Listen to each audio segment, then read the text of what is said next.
We're going to get started. Hello, everybody. Welcome to CPW. My name is Marina Chow. I'm one of the curators here, and it's my pleasure to introduce tonight's talk, introduce you to Cali. But before that, we have a few programming announcements so that you are all updated on the upcoming opportunities here. Sorry, a little short.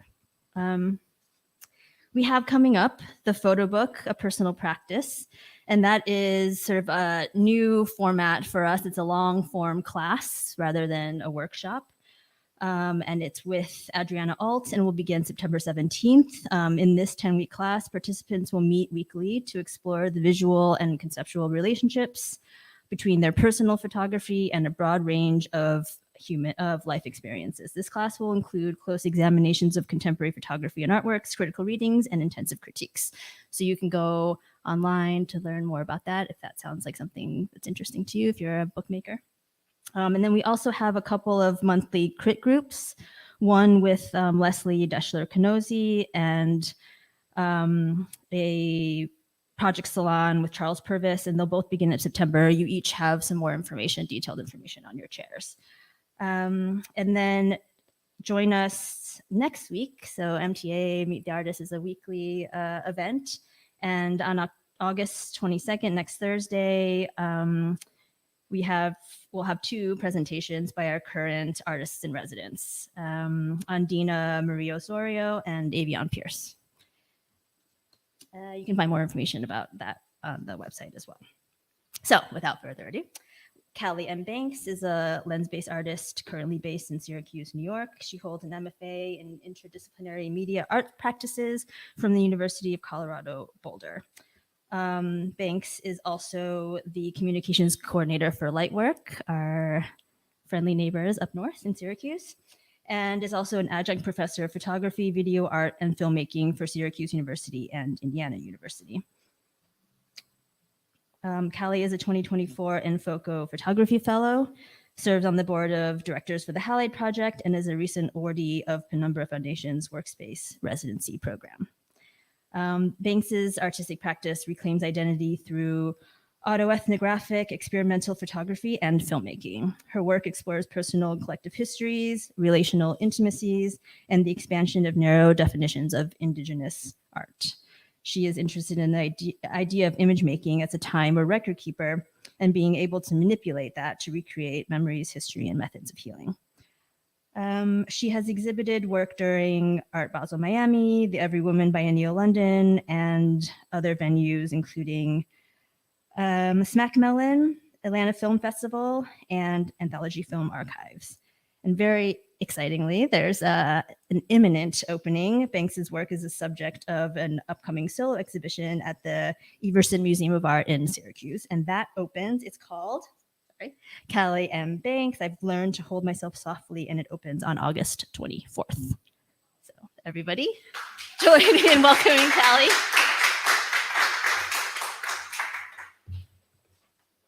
Hi, thank you all for coming. That's a great introduction. So I'm Cali. I live up in Syracuse, like 2.5, 3 hours north from here.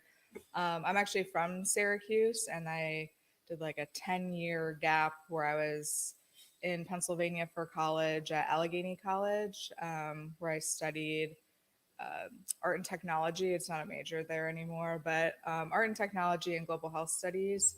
And then I was in Pittsburgh for a little bit. Then I went to Boulder, Colorado for graduate school. And my MFA is interdisciplinary media arts practices. And then the subcategory of that is photography. But I took a lot of their film classes there too, which is great. And I currently work at Lightwork, like that was mentioned. I'm the communications and outreach coordinator. I do some of the education classes too. And I also teach. And for Syracuse University, I've been teaching online for Indiana University campuses since 2021. I started for the East Campus, I started their first video art course. So now it's kind of picking up into a major now across different campuses, but still do that too.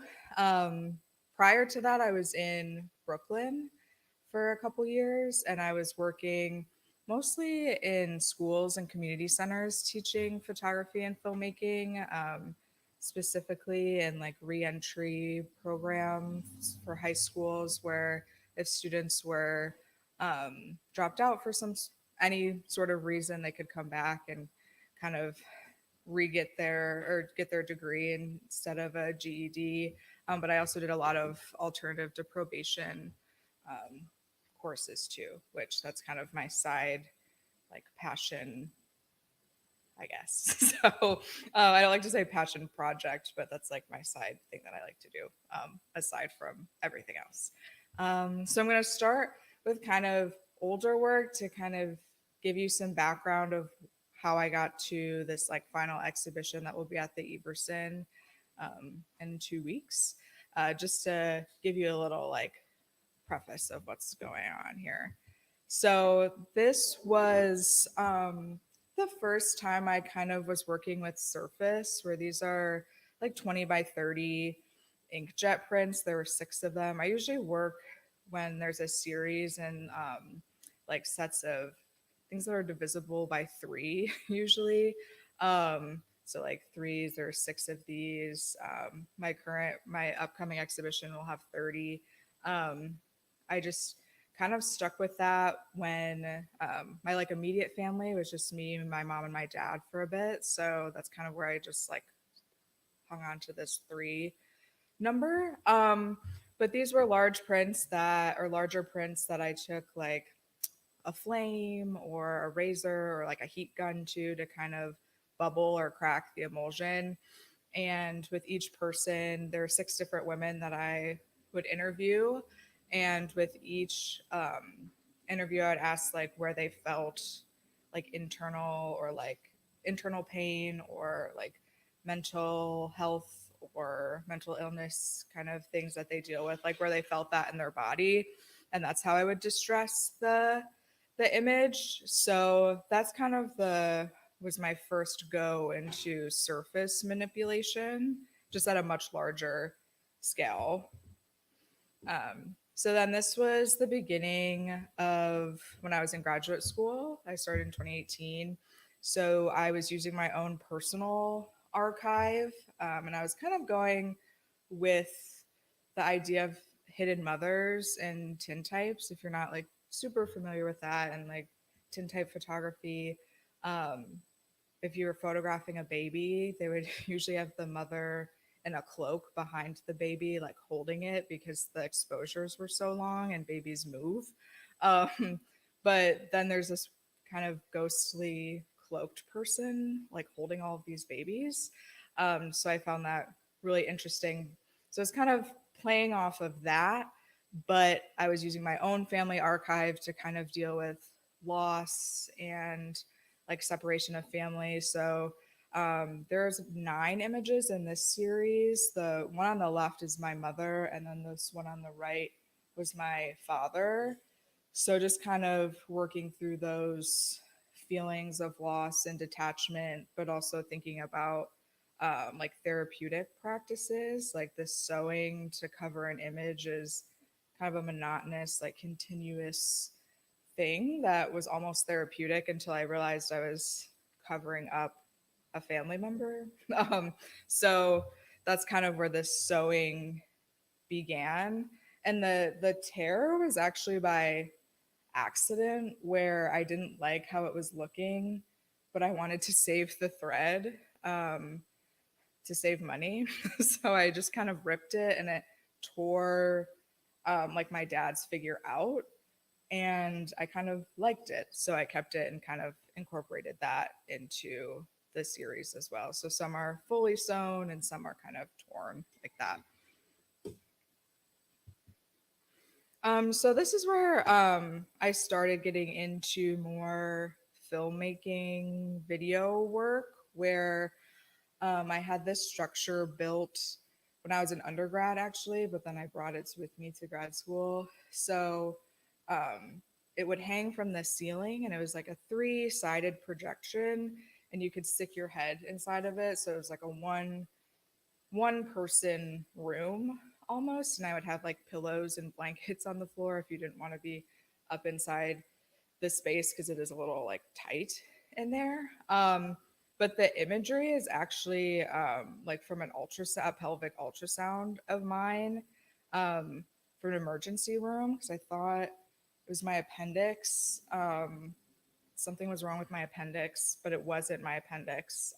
So they were doing all these different exams, and I asked if they were taking video of like while they were doing the ultrasound, if they were like recording a video, and they said yes. So then I asked if I could keep it, which they thought was very strange, but then I used it for this film project. So and then I just turned it blue to kind of because at first glance it kind of looks like water and you're not really sure what you're seeing.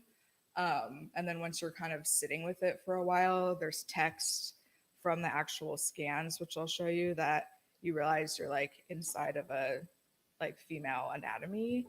Um, so this is just kind of what it looks like from underneath.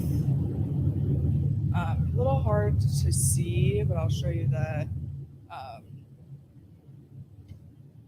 what each screen was too. And it was kind of like a sonar sound while you're in there.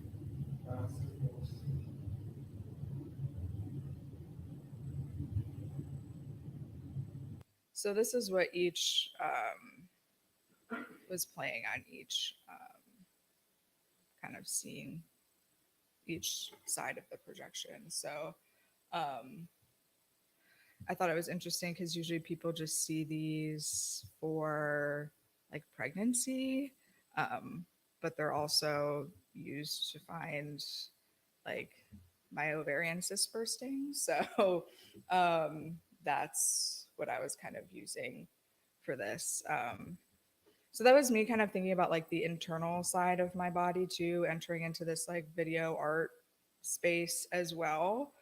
I also did a sound piece, which I won't play, but I had like a contact microphone that people usually put in rivers, and I like inserted it inside of myself to kind of record the inside of my body. So that was something I was kind of thinking of in graduate school too, which is can be polarizing, but I thought it was interesting at the time. So this was my MFA thesis. So I was again using like a 3-screen projection into a corner, and I 3D printed some tongues. That this is a close up of that here. I 3D printed a tongue as like a projection surface too. So I'll play this a little. And this was more of like talking about like trauma and chronic illness that might be more like invisible to other people. And it was again kind of made for like a one person to stand in the corner to experience it. Probably.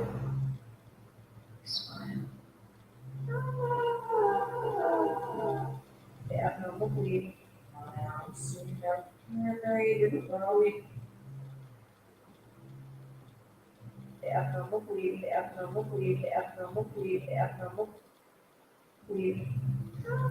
So that's just a little clip of that. And the sound was voicemails left by my doctor's office and different like sounds played forward, like texts played forward and backwards to kind of give you this like disorienting feeling.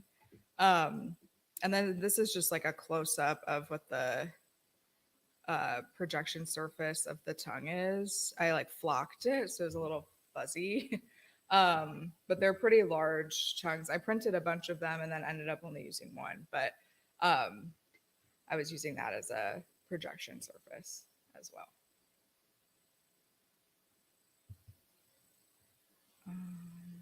Okay.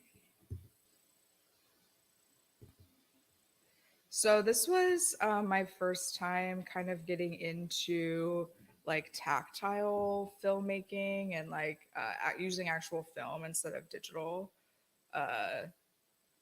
a digital camera. So I took a class at Mono Noaware in Brooklyn. It was a 16 millimeter film, just like a prolonged workshop that I could take. Um, so I started painting on the film and using sound to kind of overlap. And this is where I kind of started bringing in like things from my home and maybe things from my childhood. I grew up as a dancer, so a lot of the sound I use in film are like classical ballet music that I like layer a bunch where you kind of understand what's you're hearing, but kind of not at the same time. Um, or I'll play it backwards, so it's kind of like a dream-like sequence. But I'll play you a little clip of that as well. And I really liked this kind of like painting on top of film as another surface manipulation. Um, just because I feel like it shows more labor of the work and I can put a more personalized feeling to it.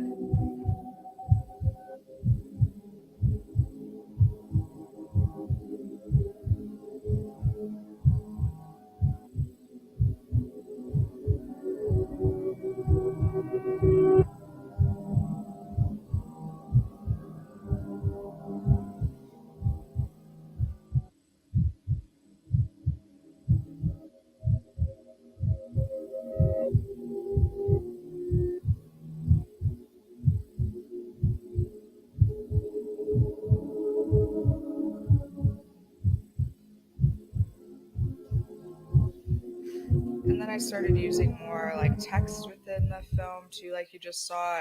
And um, when it's actual film, if you're not used to working with that before, there's 24 frames in a second. So in order for the word to stay there for a second, I have to write it 24 times. So I usually write it at least 48 times each word, just so I can have it at least for 2 seconds up there. Sometimes I'll do it a little more if it's like a couple words, just to give people, especially if it's handwriting, like give people a chance to be able to read handwriting versus just kind of like serif text like that. But this is, I also was trying to kind of think of like what constitutes as a home. Like, is it a body? Could it be a person? Could it be a place? So that was kind of a jump into that as well. And then this was actually like photograms on 35 millimeter moving image film that I also did at Mono in Brooklyn.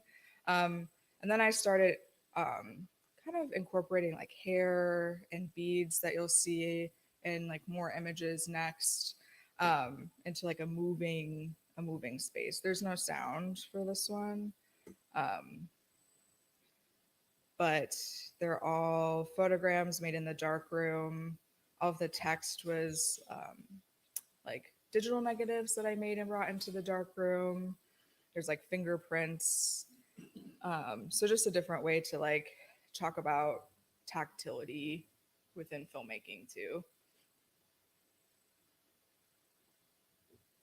And it's kind of interesting with the color. If you like, you can put a filter over like a mag flashlight, and it will be the opposite of the color you want.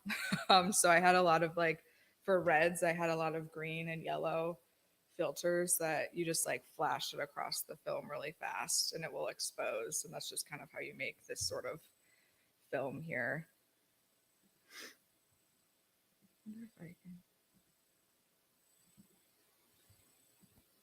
So I'm gonna see. Sorry if I can like close these. There we go. That bar at the top. So now we're getting into more of my work in the present. So I started Polaroid emulsion transfers a couple years ago. I started it kind of as a something fun to do. My friend Kate Hinshaw is like a co writer organizer of this magazine called Analog Cookbook, and she had just a quick little like demonstration in the magazine on how to do this. And I had a Polaroid camera that I had in college that just I wasn't using anymore. And this was a new way to kind of manipulate surfaces. I was out of graduate school, living in New York, and I wasn't really sure like where I wanted my work to go either. So I wanted to try this, and I really liked it. So these were the first two I did.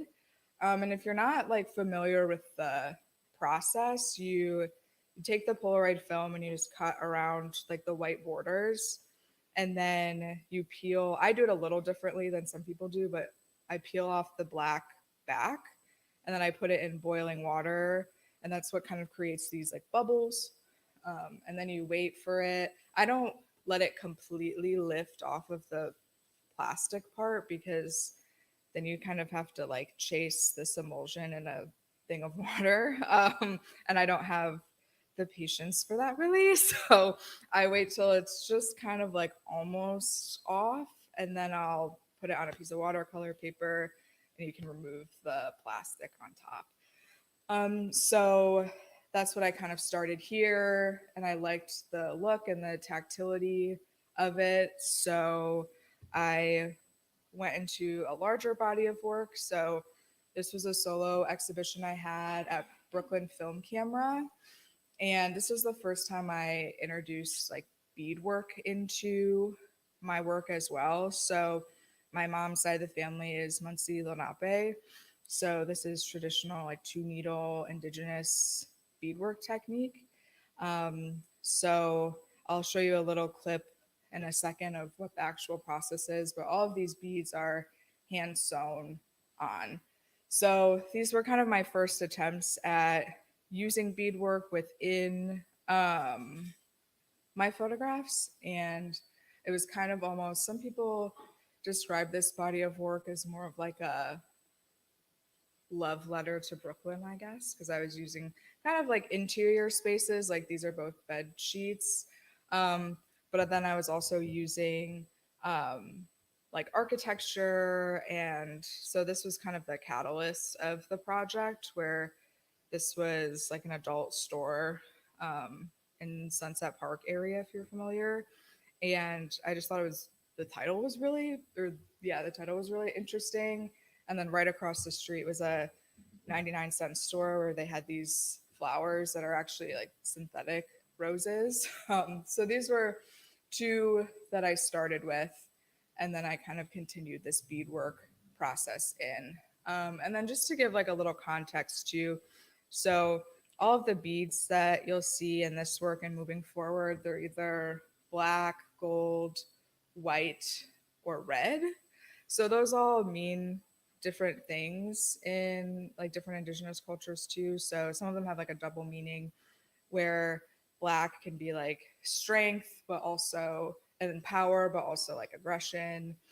And white can be like purity or sharing your truth or who you really are.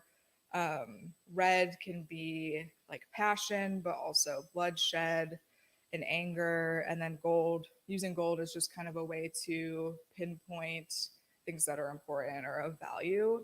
And then in each image, there's a little blue bead. So historically in indigenous beadwork, there's usually a bead that's a different color or like a little off skew, and that's used as a like a signature in pieces that you couldn't be able to sign. But I'm also using that specific blue color for recognition to my maternal grandfather, because that was his favorite color. So in each image, there's always a tiny blue bead. And then roses are really prevalent in a lot of my work and the past work too. So my mom kind of created this, I call it like a ritual of sorts, where she assigned like different rose colors to different family members. And then when you see them like by chance or just like in person, or it's kind of a sign of good luck to you. So pink was for myself and my mom, like that represented us. And then red would represent her parents. So I use red and pink roses a lot in the work as well. So I'll just skip to a little part of the video that shows you the beading process, so you can kind of see the like labor. This episode of Internet Labor of it. So we'll start here. and tactile elements to the surface of my work because Oh, I basically just said all of that, so I'll just mute myself for that. But I usually do maybe like a needle full of beads at a time. Um, I'm a little quicker at it now because I've done so many images this way, but it is kind of a tedious process, but also again kind of a therapeutic process where it ties me back to my family. I started doing this again during COVID because I had learned before, but I was alone in my apartment. So this woman named Michaela would do like virtual beading classes, and I kind of picked the skill back up and decided to put it back into my work. And I first was kind of showing in a like a group critique setting where if I used to go to this experimental photo festival in Barcelona, and some of us keep in contact and have like a monthly Zoom critique. So this is kind of like where I first put it out to see if it was received in any like good or bad. So um, they were really helpful in that setting too. So these are just the beads are really tiny, and it takes quite a quite a bit um, to get into it. But um,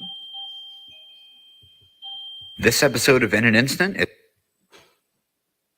so now we're here today to that was just kind of a backstory of myself and my work to my exhibition that's coming up August 24th at the Everson Museum in Syracuse.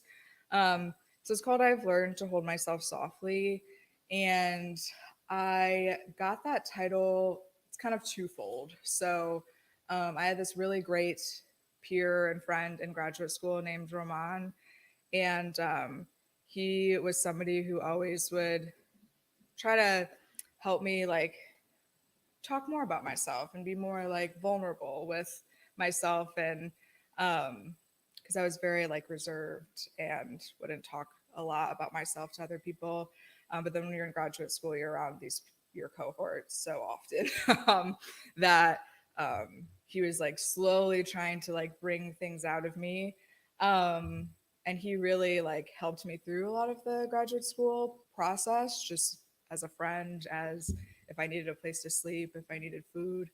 And one time he told me I would spill all of my like guts to him some days, and then I would act like I was fine, and he would look at me and say like, you don't have to be like tough all the time. And I was like, oh, like I'm not tough, like it's fine, it's fine. And he's like, no, like some of the things you're sharing are really deep. So you don't have to like put on this face all of the time. And I nobody has ever told me that before. So that was like something I kind of kept with me. And Ramon had passed away right like 2 weeks before we were supposed to graduate too. So it's kind of an homage to him. But also, I had this assistant when I was working in New York City. Her name's Amari, and we had a lot of similar experiences growing up with like family and our parents and divorce and different things. And she would always get nervous because she was so sensitive. um, and I would talk to her, and I wasn't. And I would always say like I admire like the things that made me so like hard and tough, like made her soft, and I really like admired that in her. um so that's where I got the title for this work, and it's about like my hometown returning to Syracuse after about like 10 years, and realizing a lot of things that I liked to see as a kid or go to are like abandoned or demolished or gentrified in some ways. And then I started this project before I actually moved back to Syracuse. I moved back last May of 2023. So I've been working on this for about 2 years now. And um, going back, it just kind of made me reevaluate myself within the city, and also like interpersonal relationships and just my own identity. So that's kind of where this began. So these two images were actually the catalyst again for this project, where um, the image on the left was my first one. There used to be a roller skating rink right in front of my middle school. And I went back like November 2022, and I was really excited to photograph like inside the roller skating rink. And when I got there, it was just this field. So they just knocked it down. And I was like, oh, okay. So that's gone. And then I used to, go from middle school. There's a Pizza Hut that you'll see in an image in a second. And then people would hang out at this skating rink, and it was just completely demolished. It's still just empty. And then that kind of made me realize, because I was telling my friends, I would talk to them. I'm like, oh, where's the skating rink? And they're like, Kelly, that's been gone for like years. And I realized I just hadn't been back. And then this is another image of a park in south side of Syracuse. It's a historically Black neighborhood that's like facing severe just like gentrification and redlining and a lot of really unfortunate things. So this was a park on West Brighton Avenue there as well.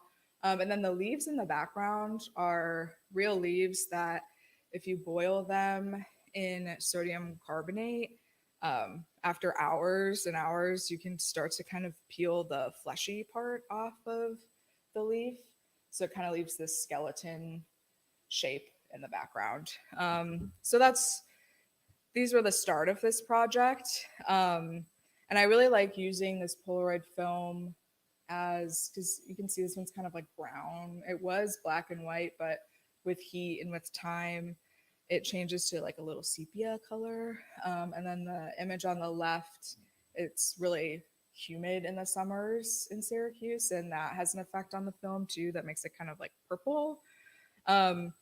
So I just think it's interesting that it's all by chance, and you can't like color correct anything after you shoot it, unless you're making like digital prints. But I like to kind of honor the different things that just happen by chance, like all of the bubbles and the cracks as well.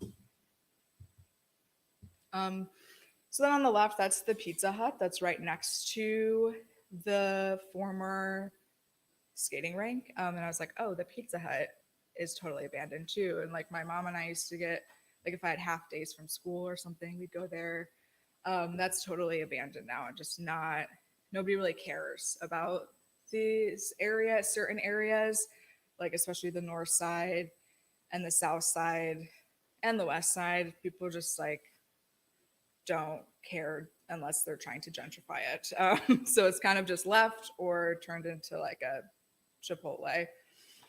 So that's just left in front of my middle school still with the same letters, even like 2 years later. And then Blossom Road was my first apartment back in Syracuse on the east side. And it was actually a very dangerous area that I didn't realize I was living in, but there was a lot of kids on my street that I liked. So I would kind of they would leave their bikes and their scooters and everything kind of like spewing on the lawn, and it reminded me of my own childhood. So I took a picture of that as well.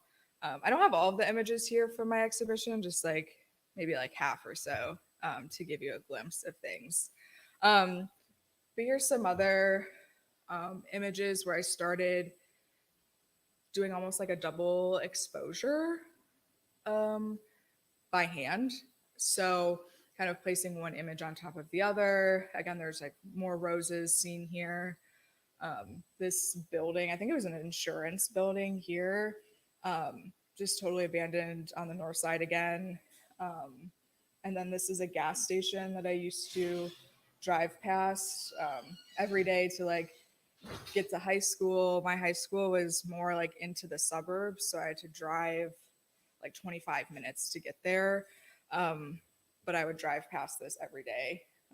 And now it's just completely like overtaken. So then this other image, I live on the west side of Syracuse now.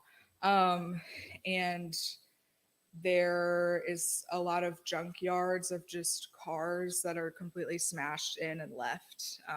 So I started to photograph that because I think the cracks are kind of beautiful in the glass, but it's also kind of sad to see like all of these cars that are just everything is just like left. And then this one on the right is it used to be a tattoo parlor that I've gotten tattoos at like right when I turned 18. And now the only thing left is their front door that says no children. And there's just like a crying baby on the outside. And people clean the windows every day because I drive past it to go to work. But there's just nothing inside. It's just left, but people still clean the windows, which I just found interesting.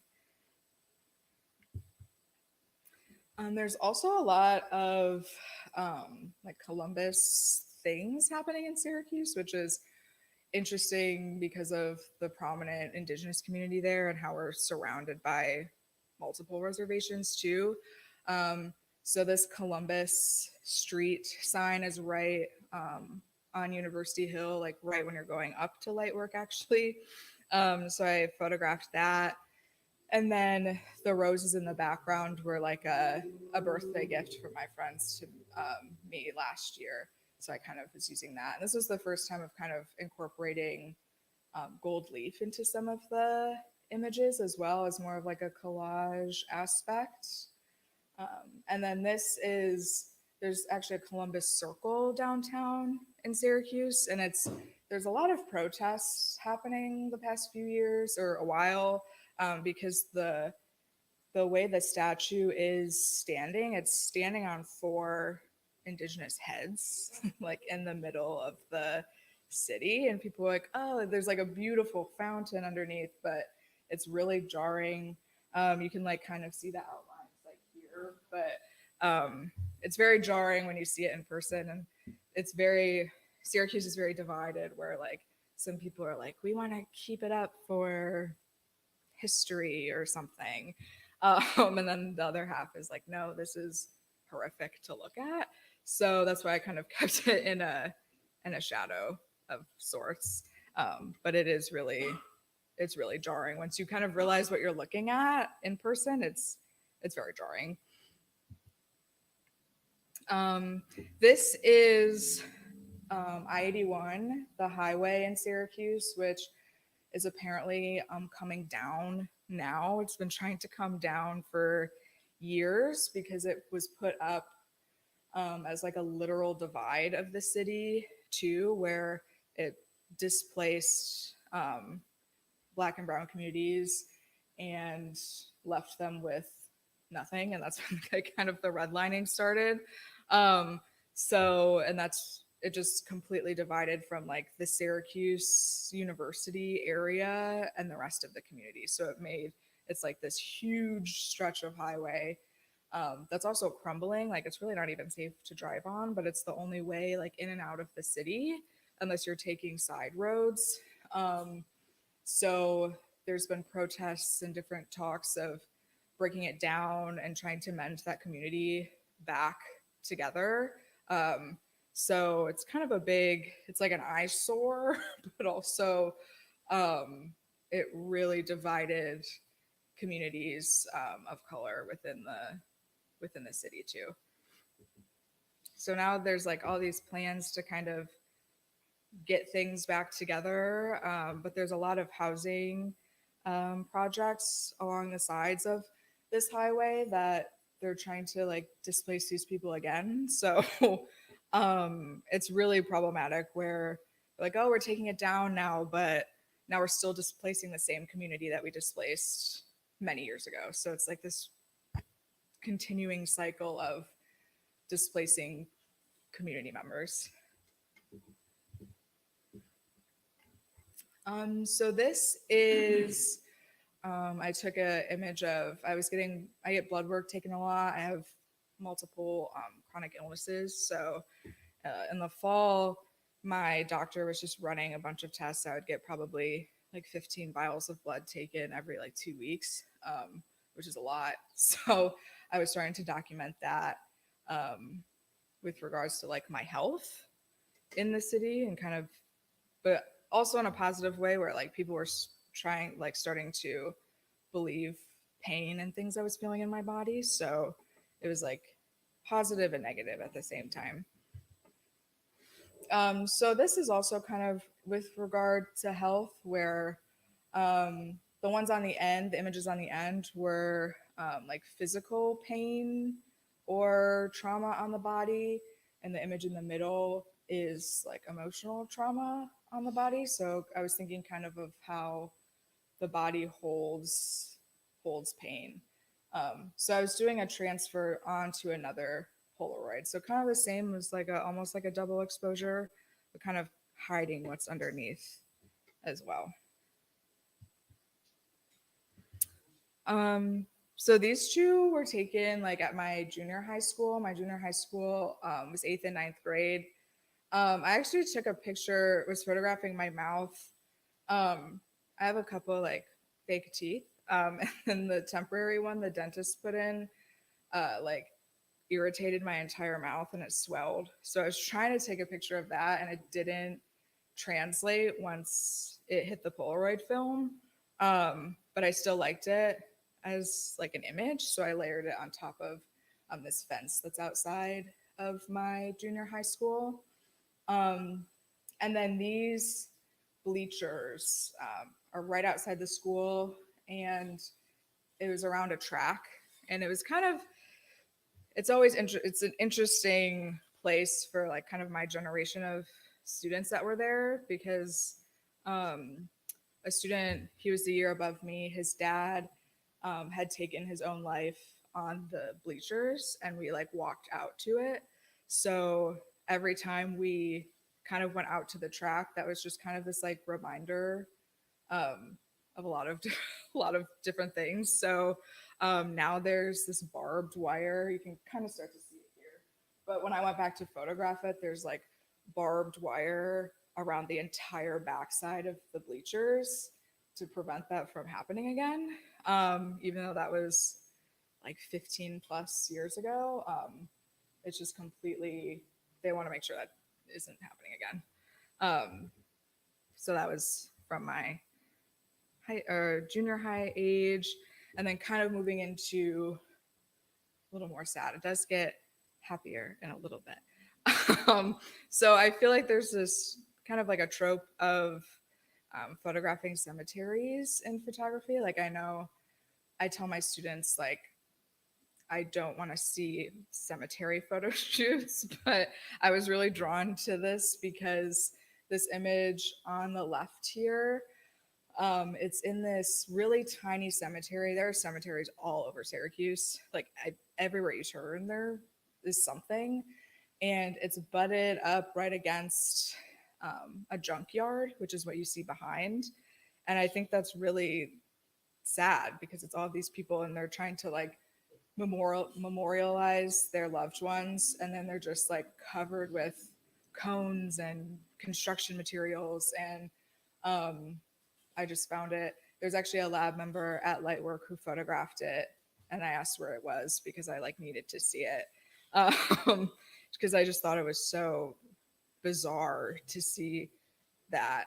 And then this other image on the right, my first like partner, boyfriend in high school had passed away many years later. I was actually going into, I found out my like acceptance day into graduate school. I was there for like a visit day, and I saw the news that he had overdosed. So it had been many years since we had been together, but it was kind of strange going back. And I photographed it from behind because for some reason they like etched a portrait of his face on the front side of it, which was also a little jarring. I didn't know that. Walking up to it, I just knew where the plot was, but I also wanted to be respectful of like being in a cemetery space. But that was like a big part of my kind of like coming of age years, was this kind of first very like toxic thing in my life as a teenager. And then this happened later. So kind of talking about that. But now things get a little lighter. So this was, I started thinking about like my own identity and kind of like femininity and who I am as a person. So I was getting ready with my friends to like celebrate New Year's Eve this past year. And I found like just the sink in my bathroom is really tiny. And I just found it really interesting. All of our just little pieces of like femininity and womanhood were just like circling this drain. Um, so I photographed that, and then this is just a closer image of like a detail shot, so you can see the different things here. Again, just kind of thinking of femininity with like lingerie, and like I did a lot with lingerie in the beginning of my graduate program too, kind of like playing this sort of feminine role or like who you wear this sort of thing for. But I was just doing my laundry and it was thrown on my bed, which I just found interesting. And also like with these Polaroid emulsion lifts, like some people really like to like flatten everything out and get all of the wrinkles out. But I like to kind of honor that. I like think of it as like a second skin of sorts, or like layers of sensitivity. And I kind of like when things rip or tear or there's like folds in it, because then I can do different beadwork inside of there. But I think it just adds more of this textural approach to it as well. And then these were images from, there's a place, it's called Boom Babies, right by Syracuse University's campus. And that's like it's very different now, but it's like the place where everyone got their prom dresses when we were in school. So I photographed that like on the outside, and I keep all of my images too that I think are more of like a mistake or things you might throw out. Like this image on the left, there's a big black bar at the bottom, just the way the flash hit the glass, I'm assuming, and kind of they're like just different displays in there. So instead of just like scrapping it, I'll just bead on top of it because I still liked the top part. And then this was a dress from behind, and I liked that you could kind of see like the internal like padding and different boning of the dress. And then this was a display of just, it was prom season, so that's when I was when I was taking it. So I was kind of moving more into that a lighter side of my coming of age and going back to places that I enjoyed. The image on the left is a carousel. It's called Destiny USA now, if you've ever been there. But it used to be called Carousel Center Mall. And there's a huge carousel in there that still runs that you can ride. But it looks really eerie at night. I like to go, me and my coworkers like to see movies a lot. So we go late after work. And that's when it's lit up like this. So I went back with my camera one night. But now it's kind of turned into this whole other, it used to be a mall that like I wasn't allowed to go to because it was very dangerous there, just with a lot of like gang violence. And then I started working there as a teen, and now it's this whole like brand new gentrified space. And then this is at the State Fair, the New York State Fair. This is an image I really liked because I took this at like 1 in the afternoon, but it was so hot that day that it turned the image completely like red and pink. So it almost looked like a sunset. But that's on the midway of like the New York State Fair that I would go to every year. And last year was the first time I was able to go back. And then these are the last two I'll show today, kind of like ending on a lighter note and kind of like moving into things I might pursue in the future. Just as kind of more like, I have a really like dry sense of humor, or like a darker sense of humor too. So kind of finding things around Syracuse or just different areas that maybe like relate to gender or sexuality or just identity in a way. where this image on the left is an adult store, like a strip club, but it had this sign. It's not there anymore. It said, "Be yourself always and love yourself first," which I thought was kind of funny to be outside of like an adult store for like many reasons. So I photographed that. And then there's a lot of like kind of abandoned or rundown like adult clubs and shops in Syracuse that I've been photographing lately too.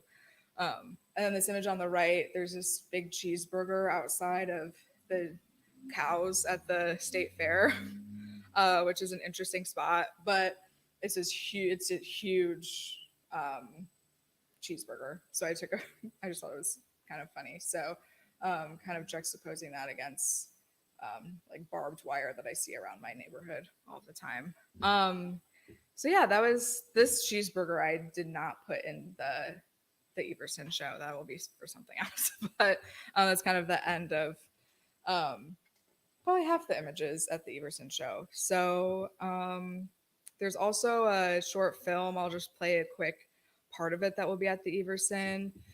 Again, tactile filmmaking. That's why I was kind of showing you some film in the beginning, where this is all on Super 8 film, and the writing is 16 millimeter that I hand wrote.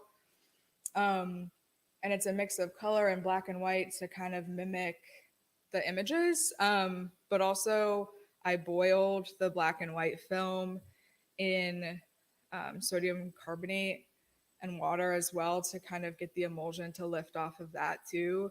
I really wanted to do this Mortensage process, if you're familiar, but it's very toxic. It's almost like creating like mustard gas. And I've done it before but I was too nervous. So you can get a similar reaction with baking sodas and washing soda. So I did that. So the sound is actually voicemails from like friends and family that I incorporated into also this classical music, sounds of my neighborhood.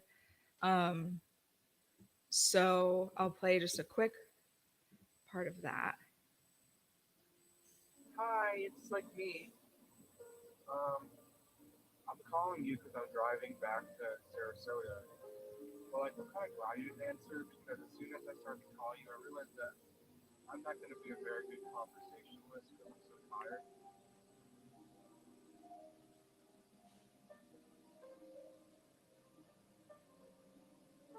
The sound is a little I miss laughing with you. quieter because it's supposed to be like played with headphones in the gallery. So give me a call back when you can.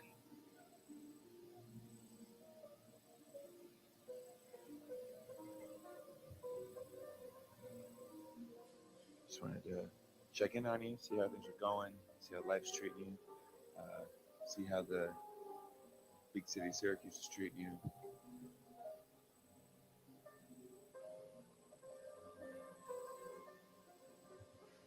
So it's just a quick thing with that. Yeah, thank you.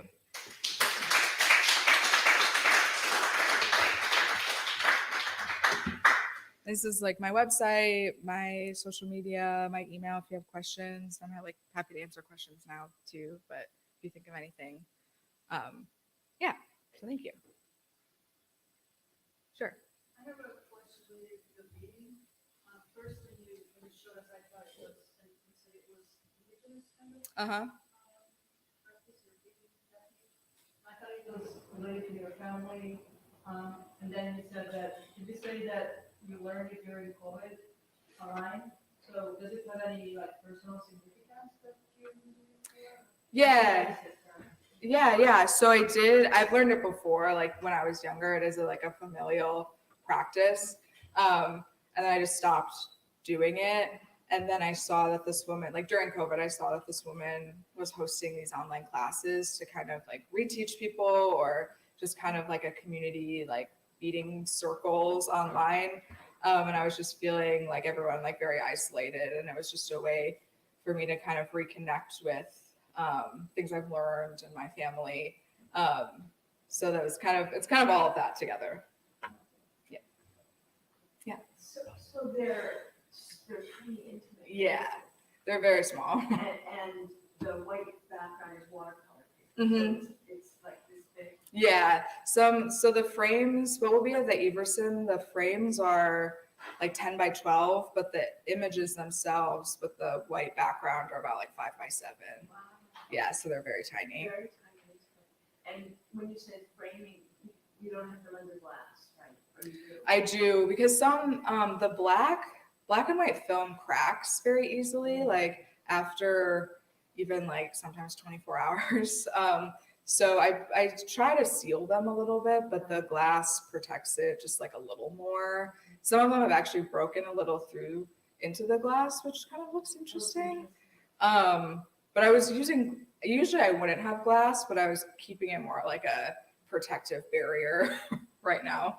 And the very beginning, the first ones you showed Mhm. were very big. Right, yeah. So you put the medium of polaroid transfer is so small. So, Yeah. So it was a choice, and you've been working on 16mm film. Mhm. So you were working in really tiny Yeah. spaces as well as big experience. Mhm. It's really interesting. Oh, thank you. About all of those areas. Yeah, I was thinking a lot about what like makes work intimate, and I used to print very large, so it's almost like a little larger than life, and it kind of like encapsulates you. And then I realized you can do that with really small images too, where you have to get up close to look. So I was thinking a lot about like intimate spaces with that.